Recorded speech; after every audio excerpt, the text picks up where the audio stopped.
if you're giving Declan a yellow or a red in that instant, when there's like, why aren't you giving Beltman a red too? Okay, you commit a foul. Tana commits a foul against me. Okay, I'm on the ground. I get up and I shoot Tana, and Tana dies. Tana still Are we playing in Colombia? Probably. So Tana still gets a yellow card, but I am scot-free, bro, because I made a foul after the foul has already been made. What's up, guys? Welcome back to the Casuals. Another great episode lined up. We got Premier League action, the Monza GP, and the US Open going on right now. Before we get to any of that, Sammy and I have had a great weekend. We went to a good friend's engagement party, which was really, really fun. Got really fucked up. There's a reel about it somewhere or another, and you can just check it out. More importantly, the next day on Saturday night, we went to the Sasa Closet thrift store. And finally, one bet has been checked off the list. If you can just pan to Sammy and see how well he's dressed, looking sexy as ever. What's up, guys? But this is what you get, man, for losing bets. How does it feel in those tight clothes? This is what you get for being a man and sticking to your word. Unlike GS. Unlike GS. So, yeah. Thank you. No, the viewers should thank me for providing you guys such good content and sticking to my word. And they should thank Sattu because 2 episodes in, he's already checked one thing off. Yeah, so much thank respect. you, Sattu. No problem. Now the glizzy gobbling time for Zeus is... Yeah, that has to happen. Actually, bro. When is that happening, Zeus? Whenever I was ready last time, Sammy cancelled for some reason. So I was ready, meaning you didn't bring anything. We didn't decide anything. Sammy said, no, we'll forget it today. We'll do it some other time. So I said, Okay, cool. fine. Blame it on Sammy. Soon enough. Soon. Another thing, Zeus has been posting reels a little late. He forgets to post them. So let's think about a forfeit or some punishment that he needs to do. Like maybe Sattu gives him a tupply every time. 2 tupplies if he's late. 3 tupplies if he forgets or something. Or we add 10 more hot dogs to his forfeit. 10 more. But that he'll love, no? I think 10 more should be it to his forfeit. Because he's already so late on it.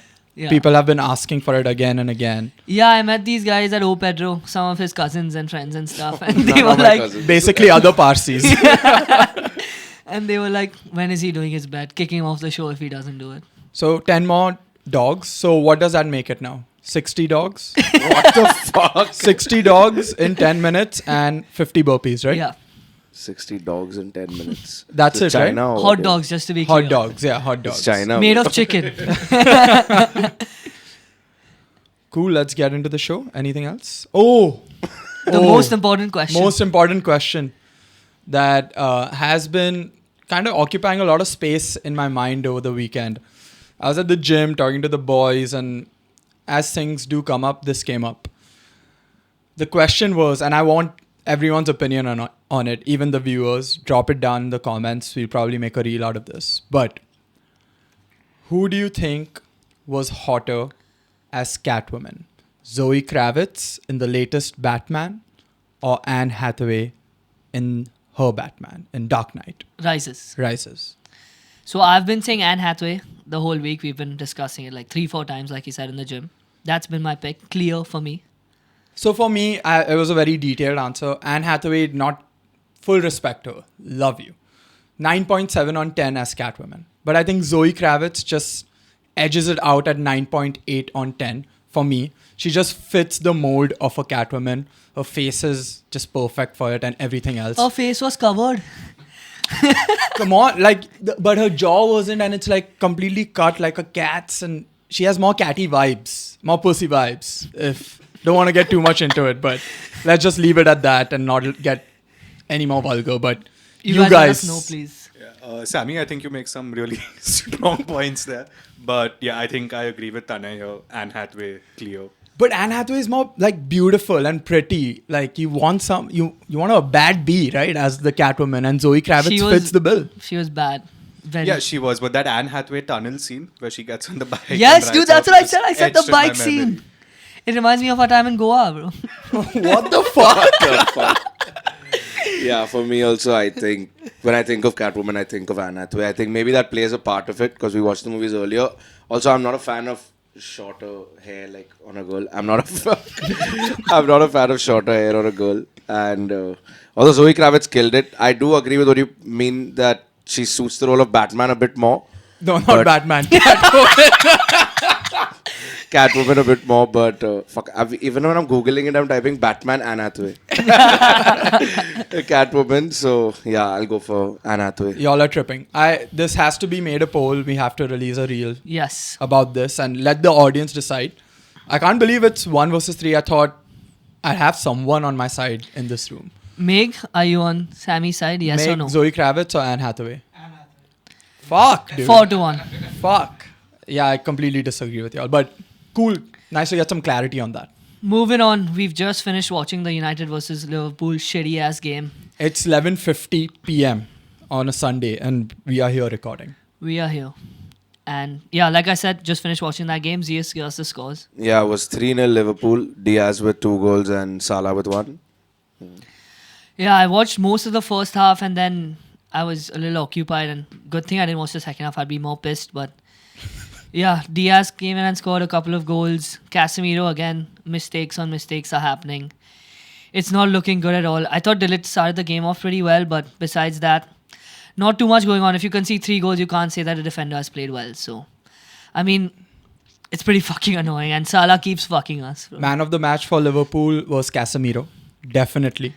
The 2 goals they scored in the first half were both his mistakes. He gave the ball away for both of them. So lazy, so fat. Again, we are So casual. so casual. But Come in the on the wrong show now, sense. But in the Yeah, wrong but in the sense. But in the wrong sense. Yeah, it just enough is enough, man, with Casemiro. And Ten Hag put his foot down, removed him. Yes. High time. And you still gave him man of the match. Yeah, I still gave him man of the match. Yeah, but come on, man. United has to move past him now. I think we all saw this, apart from United fans. I think everyone else, when the transfer had made, was calling this as a bad signing, had termed this as a bad signing. But the first season, he was quite good, scored a lot of clutch goals. He was more careful on the ball, defended well, and he brought that experience, that winning experience. But now I just feel that he doesn't care, or he's just gotten too old and played too many games now. This puts so much pressure on the Ugarte signing. Yes, it has to hit. It has to hit, otherwise y'all are fucked. Yeah, and another thing about United is the final third passing was garbage. Like Manu would win the ball at a good position, maybe give it to Bruno or Rashford or Garnacho, and they couldn't find Xerxes, they couldn't find each other, and it was just sad to watch. There were openings, I feel like could have made more out of those positions, but I don't know, it just didn't work out at all. And what is Ten Hag's plan with Rashford? Because he didn't sub him off. Rashford was on. He took Garnacho off and got Diallo. Like the commentators were saying, like maybe he's protecting him a bit too much, and I completely think so. I also agree, and we brought it up last time that I was saying as a United fan that Rashford, enough is enough. If not, get rid of him, bench him at least. Ahmad and Garnacho way more exciting, hungrier they seem up and down the pitch. So give them their shot. I thought Havertz. sorry, I can't get over it. I thought Ahmad would start on the right because he was doing well, scored a goal in the last match, Exactly. and then Garnacho on the left because that's where he does the best. He takes players on, he cuts in and he shoots. So I don't know. I don't see the whole Rashford thing anymore. And it doesn't seem like you'll have progress from the last season because your center, the middle part of the field is so open always. They're just dicing you up left, right, and center, even though United players are making mistakes for that to happen. I don't know. Y'all have to be a little more compact. Something has to change drastically. And I want to ask you this question. Do you still believe, is Ten Hag the man? Yeah, it's been 3 games. I don't want to say anything too soon. Let's overreact a little bit. I don't want to. It's my team. I'll give an honest opinion. When it's Arsenal, I don't think you overreact.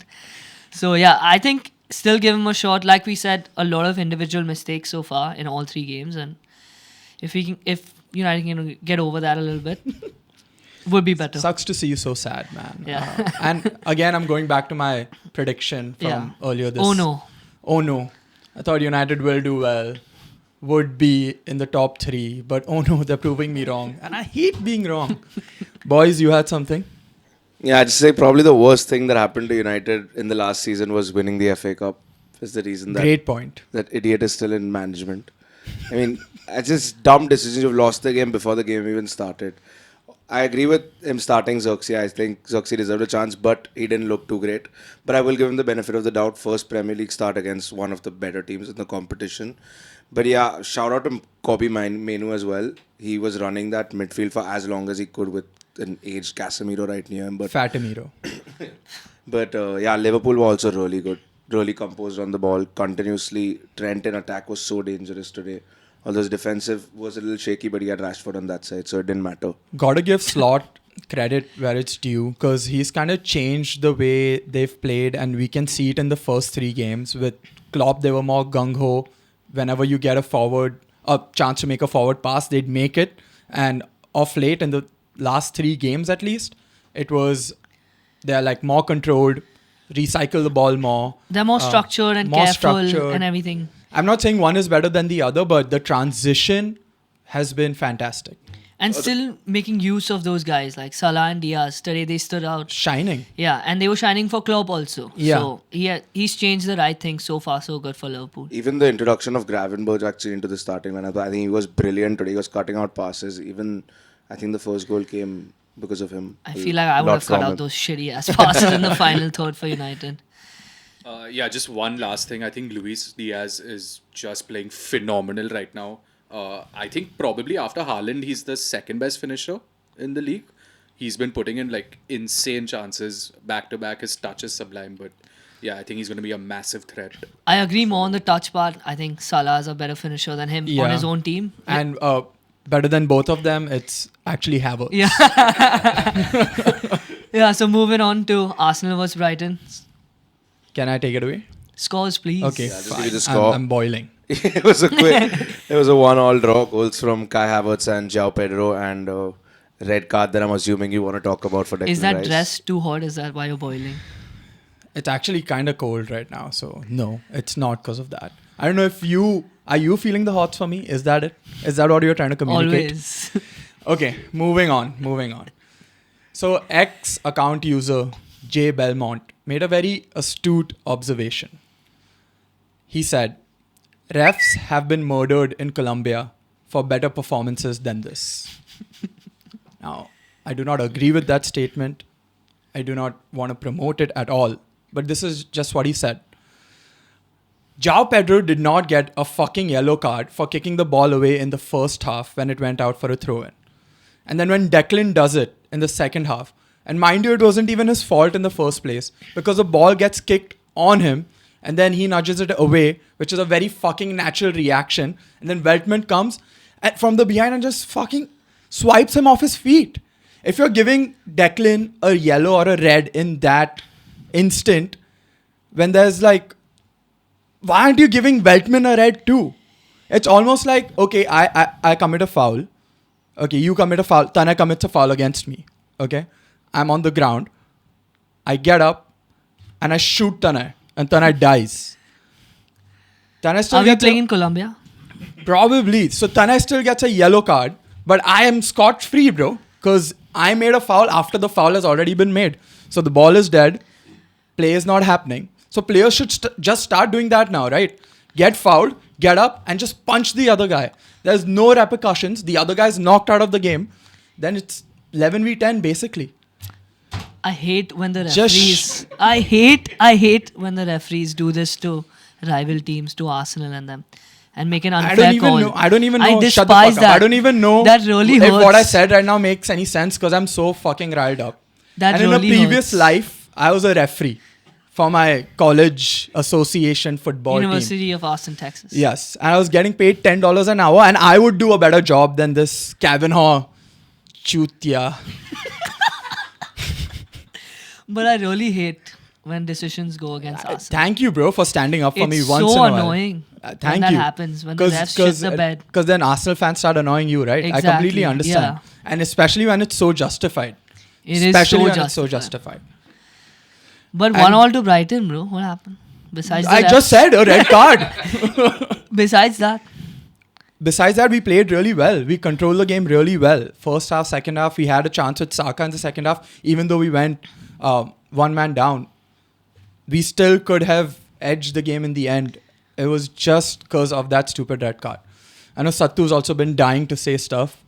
Yeah, honestly, I've been just thinking about it more and more since yesterday, day before, and it just makes lesser and lesser sense the more I think about it and Yeah. look at it.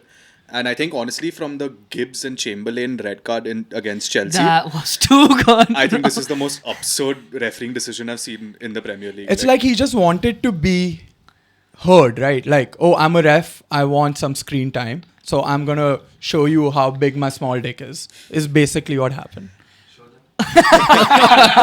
They could probably see it in this sexy outfit too. A ref should be like a drummer, I feel. The less you are heard, the better the job you've done. You know what I mean? The drummer Yeah. stays away, plays as if no one is feeling it, and he's giving the show to the singer, to the guitarist, and whatever.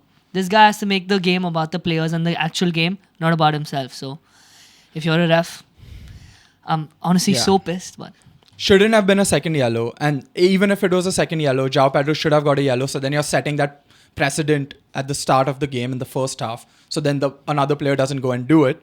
And then on top of that, Veltman shouldn't have got away with it scot-free. But yeah, I do think, Sammy, we should, after the red card, there's that 10-15 minute period where if you're fighting for any title, you need to hold on. That goal that we conceded was unnecessary. I think we could have stopped it. And For sure. that Saka chance really hurt. It wasn't entirely his fault. He was a little behind the ball. Yeah. But yeah, we could have still won. oh no, it wasn't his fault. What a cutie. But Nothing. says no, says. No, I was just going to say nothing is ever Saka's fault. No. Yeah. It wasn't Saka's fault. That penalty It was penalty against Italy also wasn't his fault. that's No, England. that wasn't That's his- England. man. That wasn't his fault. But also shout out to my boy Kai Havertz. You're welcome for the motivation. That finish was really good. I got insulted, so you could score 2 goals in 3 games. But you bring up like what this could mean for a championship winning team. But what makes me angrier is the repercussions it's going to have like throughout the season. Because think about last season, we drew 5 games. If we won one of those, we would have been champions. This is Brighton at home. We should have won this. And because of the stupid decision, we didn't. And now we are missing Declan for possibly one of the most important games of the season, which is the North London derby at Tottenham Hotspur Stadium, right? so you all are starting to bottle early this season. I see, and now this bottle shit is happening. Like, this is something happening to us, no fault of our own. Zero fault of our own. Same as last year, no fault of your own. We didn't bottle it last year. 2 years ago, We've sorry, already sorry. had this discussion. I Sorry, don't sorry, want. sorry. I don't want to Sorry, get sorry, back sorry. into it. But I hate bringing it up when you guys. yeah, I don't want to bring it. Shut up. But yeah, I really don't understand the ref's thought process. And again, there was like no explanation about it. Arteta comes out in the press conference and lays it out very nicely. I don't know what has to change, Arsene Wenger has been complaining about these refs since forever. Every time there's a decision that's gone wrong against Arsenal, his quote comes up that these guys have to go professional.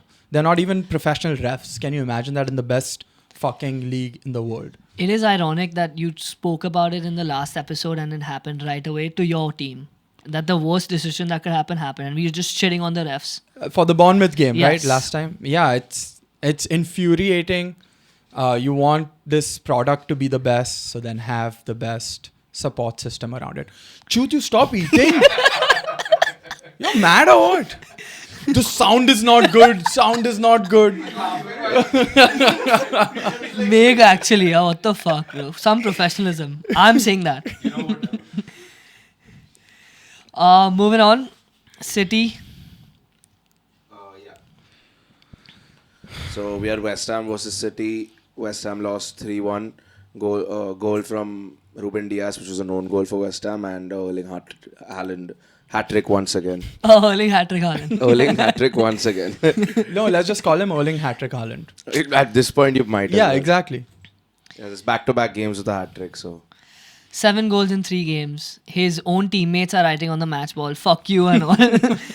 But this is crazy, bro. And again, he had a nice variety of goals. One dink, one he just smashed in the roof, and then the other one was a nice striker's finish. So I don't know what to say, man. They're looking unstoppable. Yeah, I don't even want to talk about this team anymore. I've been feeling very low all day, very tired. There's all this music playing outside for God knows what reason that I don't want to get into right now. But all the positivity that I'd started with this season, saying Arsenal's going to win, Arsenal's this, Kai Havertz top scorer, is just eroding day by day. And I'm just spiraling. Rodri and Foden aren't even playing. And they are just strolling in the park, beating everyone. Haaland is scoring back-to-back hat-tricks. Like, why are we even trying at this point? Yeah, that picture behind in your dreams that was Arsenal winning the league, and then how clear is it that City is It's going to gone. win? It's gone. And now Haaland has put his spunk all over it. Good, you use spunk bubble.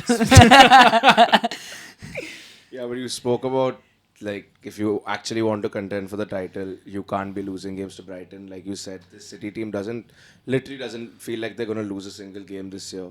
Absolutely an unstoppable team. The best, probably the best English team in my opinion ever. And they've got Gundo back. Gundo again playing brilliantly in the park. Looking, like I'm saying, unstoppable. Not really much to say about this team. Has been the same for 4 years now. Credit to them, as much as we hate to say it, credit to them, but yeah, that's about all I have to say for this game. Chelsea versus Palace. Give us the scores, yes. Okay, so we had Chelsea versus Crystal Palace. Nicholas Jackson scored one for Chelsea and Eze the other for Palace with a beautiful goal actually. But yeah, man, not really great again. Ziyech had predicted for this game. We asked him a prediction last episode. What was his word? What did he say? Thrashing. A good 1-1 thrashing. Also, congratulations to Ziyech. Nicholas Jackson has agreed to a new contract with the London club, which will keep him at Stamford Bridge until 2033. He'll That go on is loan for 8 years. 9 years, if I'm not mistaken. Yes. He'll go on loan for 7 of 9 them. years. Doesn't matter. Didier Drogba, Nicholas Jackson. Scored a goal today. Diego so Costa, Nicholas Jackson.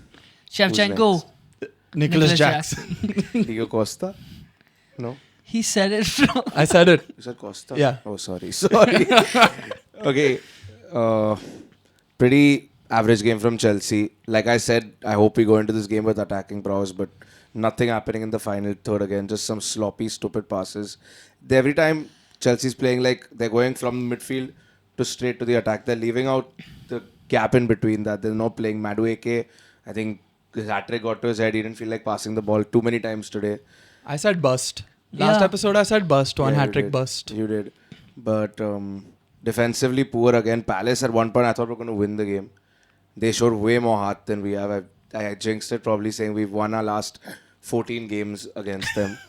Now we drew. Yeah. Amazing, dude. This was the one shining hope light of the game week. Is seeing Ziyech's Actually, downfall. yeah. Because Arsenal, United, and Chelsea. I was It's a like- bad week for all of us. I was looking forward to this game. I knew Chelsea are going to fuck it up. So every time anything good, bad happened, I would just text Ziyech. Get the buffer. Get the buffer. Future champs. Future champs. Future Jams is still on. Yeah, in 2033. After he goes, Nicholas Jackson goes. But João Felix came on the field today and genuinely was looking amazing. Even towards the end, he made a run that was crazy. So I hope Jackson A doesn't. run that was crazy. Yeah, man, a run. Good. Chelsea fans just feeding on the crumbs. Take what you get. No, at this point. I feel you, bro. Beggars can't be choosers. We can't, all of us can't finish second Yeah, 2-3 years in Chelsea a are row. the No. beggars. All of us can't finish second 3 years in a row. No. Oh. Can't. It's an achievement, buddy. Finish first? No, at You least show once. and you do it now. You Last show and time- do now. You do and show now. You were three when Arsenal won a league last time. Yeah, okay. So, Downfall for 20 years has been Arsenal's. and we went unbeaten. When were you? Oh my What fucking- age were you when you went last unbeaten? We finished with Never. 7 goals conceded. End of entire. discussion. Moving on. I think forget Invincibles because that's not even like top 3 best seasons ever in the Premier League. We can get on to that in a different Yeah, day. it is the best probably because we went unbeaten. Actually, one thing that I do want to say, you did say that you beat them 14 times in a row during your bad times, and now you've gone and drawn. So I'm not sure where that leaves us. Sats mind and place always in the correct place. Not much. Fuck, man. It was a fucking boring game as well, man. There was no chances. Like, it was just terrible. Terrible football, but it's 1 week. Rejuvenate. And actually, I don't know why I'm even bringing it up, but we lost to Servette also midweek in the conference. In the conference league, so it's just another great week at Chelsea Football Club. We were parking the bus towards the end so they don't score. We were 3-1 up on aggregate. Suddenly we're Oh my God. almost lost. Bro. Is Maresca the man? Hopefully. It's a 4-year plan. He said 4 year. Give him 4 years. Give him time. New system. Great things take time, Sammy. Don't Okay, worry. and to top it all off, I know we are going to discuss this later again, but right now Chelsea are paying Sterling 175k a week to play for Arsenal. That's Can you about give a it. little more context to that? 'Cause you're just That's leaving about out. it. You're Let's leaving move on. out. Okay. Okay, last game we're going to talk about in little detail is Everton Bournemouth banger game. Okay, so basically this is the summary of the game. Everton 2-0 up until like the 85th minute or so. And Sammy and I are in shock. We were hanging out. And the men in blazers were tripping because that's their favorite team. They're like, I cannot believe what I'm seeing. And then about 85th to 97, Bournemouth 3 goals, win 3-2. And then we check our phones and like, what the fuck has just happened?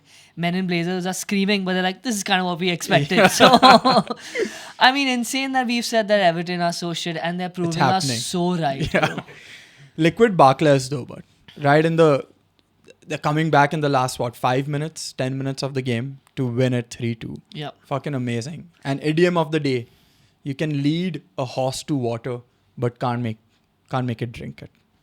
So basically, however close Everton gets to victory, they're never ever going to go up to the finish line. I think they've made losing a habit. Okay, I guess that didn't work. I don't know how that makes sense, but yeah, I was throw it in really there, throw it in there. But basically, you're taking them to the win, and you're like, okay, win, and then they don't win. Close but no cigar. Close That's but not- better. Yes. Thank you, Sirius, for saving me. But yeah, just to add to that, I think it genuinely looked like they were allergic to the win. Like the last 15 minutes, it's almost like they wanted to give the ball away and concede. It was just shocking to watch. Yeah, honestly. man. So, and like Sean Dyche in the post-match press conference, post-match interview, he looked dejected, man. I looked to him as a beacon of hope, a symbol of strength in this crumbling society, basically Batman. But even he looked defeated in that post-match. Who is the hottest? Sean Dyche. But even he was like looking so sad, so defeated. He's like, I don't even know what to say anymore. We played so well, and then these guys are just doing stupid shit in the last 10 minutes. How are we ever going to get any result from any game? It was too fucking bad, but hilarious at the same time. Yeah, for sure. I mean, 90+7 winner, Bournemouth away at Everton. That was too good, bro. Okay, Premier picks. Read out the scores, Sattu, please. So just to recap, we started a new segment at the midweek. We come out with an episode. We have the segment called Premier Picks where we make our predictions. Every time we guess a fixture correct, we get 1 point for it. And if we guess it as a draw and we get the draw result correct, we get 2 points for that. And we do that for about 4 or 5 games every week. Yes. Yeah. Yeah, so coming to the scores, I think us supporting our favorite teams really burned all of us this week. Trashed us. But just to summarize, Sammy and I are on top of the leaderboard for now at 4 points each. Next is Zeus with 2 points, and dead last is Tanay with 1 point. Playing it safe, huh? Still early days. So deadline day was officially 2 days ago. We spoke a little bit about the United transfers that happened throughout the transfer window, how they played a couple of them, and obviously Ugarte coming in. But yeah, Chelsea and Arsenal have done some action in the past couple of days, so Yeah, we got Sterling. We got Merino. I still feel like we could have got another winger, maybe a striker. We went and spent the most money on goalkeepers this transfer window, which was and your goalkeeper's pretty fucking good already. ridiculous. I think the transfer window could have been much better, especially if we want to challenge for the title. And this is how I'm going to describe it. You go grocery shopping. You know you're making pasta tonight. But you're also high while doing all this. So when you go to the grocery shop, you're like, okay, I'm going to get tomatoes, some, pasta. But on the way to the grocery store, you forget your water bottle and you start feeling a little thirsty. So you go to the grocery store, buy chocolates, buy water, buy an air freshener. And you come back home buying absolutely nothing that will sustain you for the next few days. But you're quite happy and you've convinced yourself that you made good purchases at the grocery store because you're high.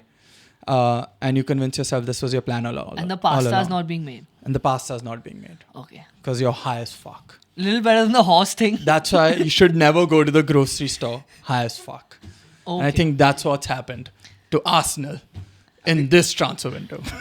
I think the Sterling transfer is a little underrated. I think if needed, when Saka and Martinelli or whoever else is playing on the wing is not there, I think he can provide a little bit of talent, a little bit of experience because he is a goal scorer, a certified goal scorer in the Premier League. He did it for Chelsea also. So I think that's a transfer that's a bit underrated. I wouldn't mind having Sterling as my second choice winger. I did until I didn't. Yeah, don't mind him. Again, it's like buying chocolates. Like, it's a good addition, but it's not exactly it's not the pasta, right? It's not exactly what we need. We got a good deal on him. Like I said, y'all are paying, Chelsea's paying a good chunk of his salary. So that from a deal point of view, from him being a backup to Saka and Martinelli, that point of view, great. But I think we could have had a better transfer window by signing an out-and-out striker, maybe. Sattu, any thoughts? Yeah, definitely not the best window for us. I feel like we weren't focusing, as you said, on the areas that were needed. Anyway, I think January has typically been good for us. We've managed to get, those required signings in. So I'm hoping in case Merino turns out to be a long-term injury or there's any other issues, we can cover that in Jan. But yeah, just not ideal again. And everything was left to the very end. Was Aubameyang in January? Yes. Obama who? Obama Obama what? Obama. Young. But yeah, that was a great signing for you guys, Captain. Yeah. And goodbye. And then finally, Osimhen has fucked himself. Zeus, you want to get into that? Yeah, so Is he a Chelsea player? no, maybe in January. You never know. So Victor Osimhen was on a proposed transfer to Chelsea until Osimhen. Please keep that in. So he was supposed to move to Chelsea until the deal fell through because they couldn't agree on personal terms. He was asking for about £500,000 a week, and I think that put us above like the wage limit. We literally couldn't do it. Just about. No, after all this. After everything, Lukaku also left, so we had wiggle room. But La caca. so yeah, he was waiting until the end. He also had offers from the Saudi club Al Ahly, which was like a 80 million move. But so I think he was like really confused in his mind. And then after Chelsea were just like, fuck it, we can't wait any longer. They signed Felix also. So they were like, we don't really need him anymore. And then in the last minute, Osimhen started having doubts, saying, I don't really want to leave European football at this age, at 25 years old. So then he went back to Napoli, and the owner of Napoli is saying, like, they're pretty passionate in Italy. They work more on, like, emotional this thing. So they said, we don't really need you in the squad anymore. We signed Lukaku as well. They also gave away his number 9 shirt to Lukaku. Damn, I didn't know that. Yeah. So they just told him, you're not in, like, the relationship between player and club is broken. So we can't really keep you anymore. And then the transfer deadline shut in England, and there's 2 days left for Saudi team if they want to buy him. But the Al Ahly, the team that was in for him, then bought Ivan Toney now.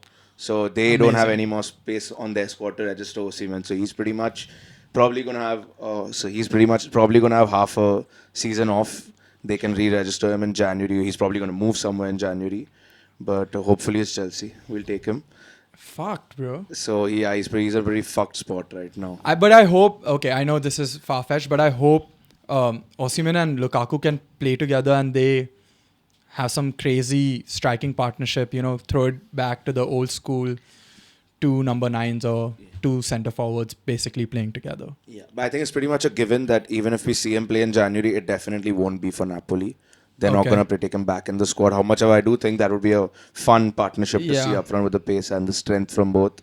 But he's going to be spending his half season looking for transfers, looking where to go. So getting paid mad racks without doing anything. What a life. What a life. Look at the positives, Osimhen. Yeah, chill out, relax, take it easy. But yeah, it's also just a bit crazy. Like, he's not exactly an average player, and just to have him on the bench, or not even on the bench, just whatever, training with the youth team is insane. Like, you just swallow your pride after a point, because he essentially was one of the best players when they won the league. And yeah, just it seems a bit crazy that they've frozen him out this much. The pride, yeah, man. It's hard for people. The to get rid Napoli of that. president is known to be a strickler and like super like annoying about all this shit. So And- sounds like something Napoli would do. Like Zias said about the emotions in the Italian league, I remember our friend from Calcio Chacha, Mr. Ajay Ravi Menon, Who we should have on at some point to give us a Yes. Serie A update. and he basically had said the same thing. That's the difference, that Italians play a lot on emotions and stuff like that. That's what makes their football beautiful. So shout out to Ajay. ARM. Moving on to F1, Monza GP just happened today, basically before we started recording. Sattu and Sammy, take it away. So, Satu, you want to tell us how the race finished? Yeah, so I think this was a great race. Finally, again, this season's been very strong, and very surprising result as well. I think McLaren were looking like really strong favorites going into it. At the Temple of Speed, At the as Temple of Sattu Speed. said to me today. I don't remember. Yeah, I didn't know that. I learned something new today. And yeah, I mean, they started off strong as well. Norris finally did not fuck up right at the start, but proceeded to fuck up into turn 2. So He finished. He qualified P1, right? he qualified P1. By turn 2, his teammate Piastri had overtaken him for position, and that basically went on to derail the rest of his race. He ended up finishing 6th or 5th. I don't exactly remember. Lando? Yeah. No, Lando finished third. Oh, he finished third. P3. Yeah, so that it out. finished Leclerc, Piastri, Lando. Is Lando a car? So, okay, good you bring that up. So, is Piastri better than Lando? What's his name? Piastri. Pilistri. What did I say? I'm pretty sure he said. He said Piastri. There's no Stri. So, is it not Stri? No, it's Piastri. Piastri. He's not Guju. How is that Guju? Which Guju do you know? Stri means woman in Hindi, bro. You fucking... Whatever, bro. Okay, is Piastri better than Lando? So Oscar, honestly, for me, is my driver once Lewis Hamilton retires. Okay. There's just something about the way he drives, his overtakes, his race strategy. He is still new. There's some things that he can add to his racecraft. Definitely keeping his tires good for the entire race is one of his weaknesses. But this is going to be controversial, I think. I think he's better than Lando. So you say that. Can we see McLaren shift their focus to Oscar next season? Because right now it's very much as Lando being the number one driver. So actually, it's not. And I Okay. think that's one of the biggest mistakes they've made so far. If So they're like competing against each other right now. they're letting them race, yeah, right now. Is that what they mean by Papaya Rules? Everyone was guessing. It seems like that's what they mean by Papaya Rules, because there was obviously that huge back and forth that they went through in one of the previous races where they were pushing Norris to let him overtake because he had given him position at the start. Damn, and okay. Norris was just pushing back lap after lap and then Yeah. finally just let him win. But I think, honestly, Mercedes learned this the hard way. There needs to be a number 1 and number 2 Mm-hmm. driver. You're fighting for a championship. You can't afford to have your drivers fighting on track. It's already cost Lando, and he's going for one of the biggest deficits in F1 Yeah. history. He cannot be finishing third. He has to be finishing first in every single race now. So if they plan to win one of the 2 titles, they need to get this sorted out, in my opinion, ASAP. Got it. And then obviously revisit it later if Piastri is stronger. So my next question comes to is, did Leclerc win because he had a great race, or was it because McLaren fucked up with their 2-stop strategy? So I think, honestly, McLaren was on the right strategy. Ferrari initially fucked up and they got undercut by McLaren, which means basically Ferrari just pitted their driver. McLaren pitted their driver first, and then he came out ahead of the Ferraris. You mean Oscar? Leclerc. And Leclerc. they basically pitted Norris before Leclerc, and then he came out ahead. Yes. I was going to And- ask you, what does undercutting mean? That's in my FAQ, but thank you for answering. Yeah. And essentially, Charles came on the radio right after that saying, what the fuck, why did we do this? If he was going to overtake me, what was the point of this? And he was really pissed off. Yeah. And I think the Ferrari mechanics just went, fuck it. Okay, you're complaining, stay out. And while everyone else had a 2-stop race, they had a 1-stop race. Yeah. Extremely risky, but the Hail Mary clearly worked for them. Yeah, Sainz did a great job, right? Holding off Piastri for that last lap. Yeah, Sainz really helped out Charles here again. I think he would have still got the victory either way, but it definitely helps not having someone on your ass in the last 2 laps. And where is he racing next year? It's he's racing at Williams next year, but Damn, that's a big downgrade, right?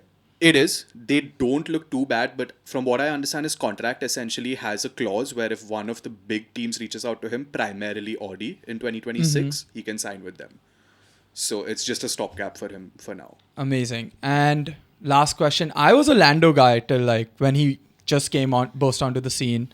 All his social media stuff was amazing. And now slowly Sattu has been convincing me to take my stock and put it in Oscar. So should I do that? Am I an Oscar guy now? I think you definitely should join the Oscar hype train. Okay, so just full on hate on Lando from now on. So as I'm a pretty casual, pun intended, casual F1 fan. Oh, So, really? Yeah. Nice. For me, like you're saying, the most fun things to watch right now are the Piastri and Norris battles. Norris has always been my favorite driver on the grid as well because I've seen him from when he was in karting and F2 and stuff. And his gaming videos and he's everything a lot, during like, COVID especially he's were very awesome. relatable also to us. But Piastri is also a generational driver. He's actually never participated in any championship more than one. So he's won every single championship on his debut year. Damn. So he's also a generational. So it's probably like 3 of the best drivers on the grid are Piastri, Norris and Verstappen. Obviously Hamilton's there, but he's not as good anymore as them. I don't think. So I think let Papaya Rules happen, let them fight, let them battle it out. It'll give us a nice Rosberg Hamilton season again. 100% Even Papaya if Rules. it doesn't I work agree for with you. McLaren, it'll probably work for F1, so they should probably do it anyways. And work for the pod. We'll talk about it more. Yeah, of course. Yeah, we'll talk about it more. Tanay, when we are talking F1, no, in the background you should just go boom, boom, I wanted to- box. we should ask Tana to explain everything we said. Like whatever we understood after. I heard Hamilton sucks. You just take on board that we are Piastri podcast. Then what else? We are. You took on board that Hamilton sucks. Yeah. Are you No one mad? said that. He said Hamilton not good anymore and Sattu gave him a look, bro. That happened. That did happen. I'd be horrified if the only lesson you've learned after all these episodes is that Hamilton sucks.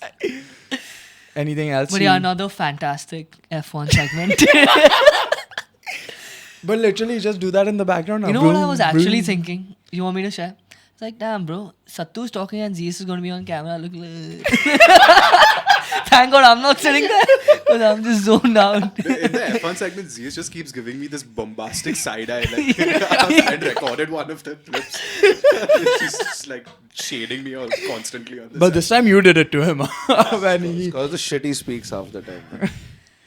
Shit. Done? Great segment. Great segment. Good Formula Moving 1 on to segment. tennis. US Open is on. We'll start with Alcaraz, who got knocked out in round 2. Want to guess the scores?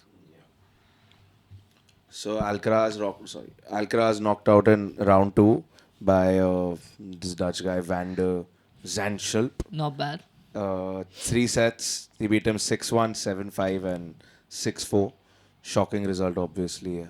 What do you all think? Very shocking result. I mean, he has blamed his fatigue and, he's a little mentally drained. Understandable, he's a young fella, winning everything, making it to almost every final as well.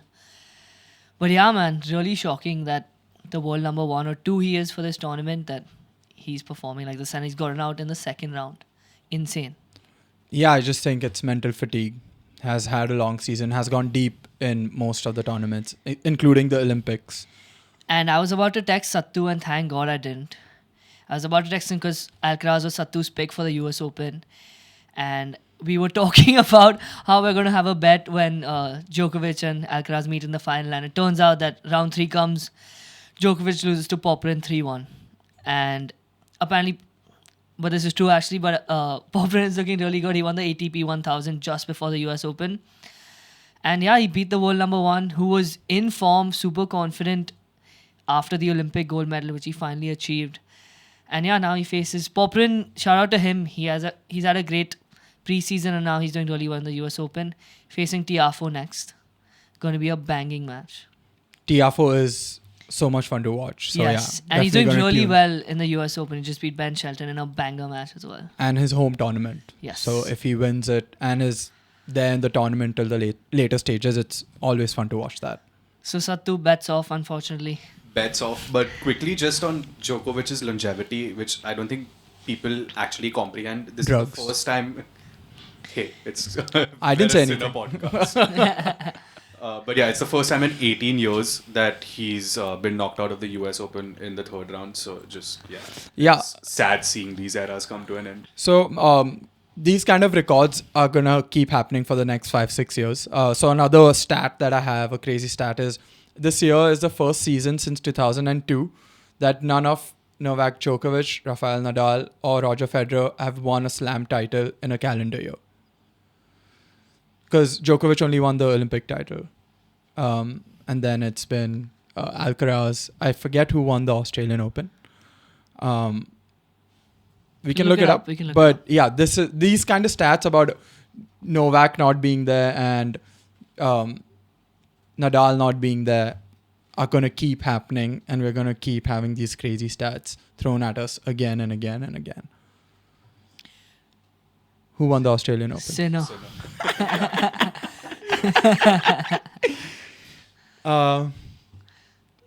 Which brings us to mine and Zeus's horse, Yannick Sinner, is still alive. And Horse tranquilizer.